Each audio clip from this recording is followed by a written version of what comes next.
বন্ধুরা, আজকে আমরা চলে এসেছি রবীন্দ্রনাথের কুঠিবাড়ির রবীন্দ্রনাথের স্মৃতি বিজড়িত কিছু নিদর্শন দেখাতে। এখানে রবীন্দ্রনাথের অনেক ছবি দেওয়ালে টাঙানো আছে। এখান থেকে যদি আমি দেখাই, এটা হচ্ছে রবীন্দ্রনাথের সেই যুবককালের ছবি। তো এরপরে এখানে আছে আরও অনেক ছবি আছে। তো এটা হচ্ছে রবীন্দ্রনাথের সেই পদ্মাবটের প্রতিরূপ। তো আপনাদের সুন্দর করে যদি দেখায় তাহলে এইভাবে দেখতে পাবেন বন্ধুরা।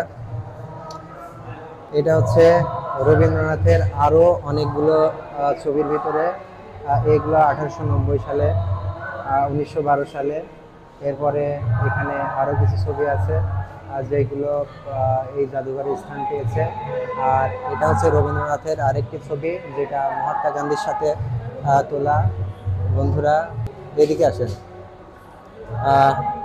আমরা যদি এইদিকে আসি, এদিকে যদি দেখাই তাহলে দেখব রবীন্দ্রনাথের 16 বেহারার পালকি বলা হয় এটাকে। আর এটাকে বলা হয় 8 বেহারার পালকি। তারপরে এটাকে বলা হয় হাত পালকি। হাত পালকিটা একটু দেখান, হাত পালকি বলা হয় এটাকে। আর এইদিকে এটা হচ্ছে ফাইল ক্যাবিনেট। ফাইল ক্যাবিনেটটা একটু দেখান, পিছনের দিকে একটু ফাইল ক্যাবিনেটটা দেখান। এটা হচ্ছে ফাইল ক্যাবিনেট। এটা হচ্ছে আমাদের কবিগুরু রবীন্দ্রনাথের সেই খাট। এই খাটে তিনি ঘুমাতেন। এই স্মৃতি বিজড়িত খাটটি এখনো এখানে সংরক্ষিত আছে।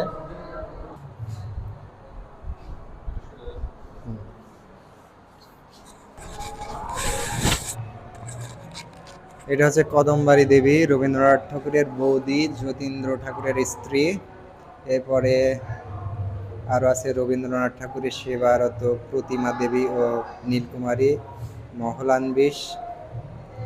এরপরে আরও অনেকগুলা লেখা এখানে টাঙানো আছে, যেগুলো দেখানো সম্ভব হচ্ছে না। এটা হচ্ছে রবীন্দ্রনাথের সেই স্মৃতি বিজড়িত খাটের উপর বসে থাকা অবস্থায় ছবি। এটা হচ্ছে রবীন্দ্রনাথের কুঠিবাড়ির সেই বারান্দা। এখান থেকে বাইরের দৃশ্য খুব সুন্দর মতো দেখানো যায়। বাইরের দৃশ্যটা একটু দেখান দর্শকদের। হ্যাঁ, এইদিকে একটু দেখান, বাইরের ভিউটা একটু দেখান।